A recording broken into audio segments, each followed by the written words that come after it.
Any upset alert for the Texas A&M Aggies? Yeah. Okay. Explain. Yeah. Coming off a bye.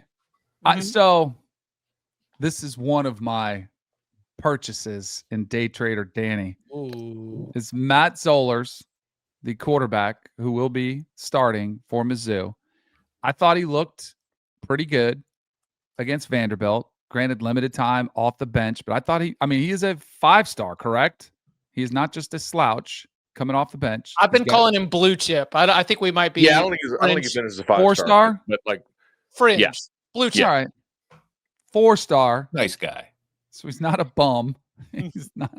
And I think with a week to prepare, like you are an extra week to prepare. This will time for Eli Drinkwitz getting his bag a little bit. And I don't know. I wasn't that sold on Bo Pribula as like the answer for Missouri. So like losing him, I don't think was as devastating. And I still think Missouri's defense will be a pretty good challenge for Texas A&M.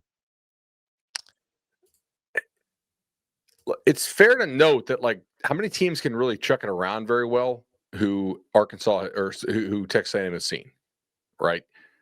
Arkansas throws it better than I think Missouri does with Soldiers. Notre Dame I know does. But like LSU kind of, but they've been largely a mess. This is in Como. It's not insane to think Missouri can win this game, but I do think that A&M can block them pretty well. So if the QB is okay, doesn't turn it over too much, I think you got to feel pretty good about A&M getting out of there with a win. Phenomenal matchup.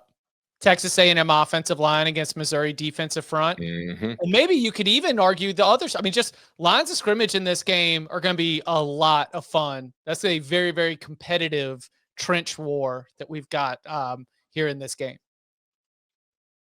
I mean, it's going to come down to Zollers. If he can give them a passing attack that's better than what they had with Pribula, because as we've kind of touched on already and we've discussed, the one real vulnerability of Texas A&M's defense has been their secondary. They have been taken apart a little bit by good passing attacks. So can Missouri do that? But even before Bo Pribula got hurt, like the offense has dropped off a cliff in conference play. They were off to a great start to the year. In non-conference, Missouri was averaging 3.92 points per drive, had a 54% success rate, 0.29 EPA per snap, and had a negative play rate of only 21.2%. In conference play, those numbers dropped to 1.95 points per drive, 41.5% success rate, 0.04 EPA, and a 33.1% negative play rate. It's hard to score points when a third of your plays are going backwards. Can they keep the ball going forward and staying on schedule against this Texas A&M defense with their backup quarterback? Now, I do think the bye plays a part because it gives them the extra week to prepare, and I think that's huge. I don't think you can really overestimate how big of an impact that has with a kid who hasn't started before. And the fact that this game is at home and not in Kyle Field will also play to their benefit because now you're not asking this kid to go play in front of those crazy people.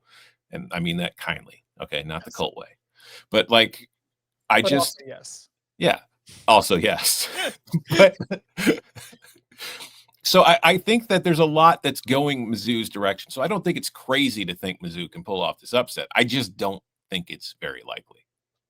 My apologies to Matt Zollers. Over the course of the last 2 weeks, I've called him about every regular old name. I've called him Sam. I've called him Dan. I've called him just like, I might have called him Jim, Bill. He is going to be as well prepared for this moment as you possibly could ask for, given the circumstances. And as Eli Drinkwitz continues to be a name that's just sort of sifting around, Danny, I'm not going distraction. I'm going job interview. Ooh. I'm going resume booster. Look what I can do. Alpha nerd getting on the board, drawing it up. We'll see. I mean, it's going to be a long game. And as Mike Elko will remind you, this team outscores everybody in the second half. But I think that if Missouri doesn't come out and make a good statement early in this game, they're not winning.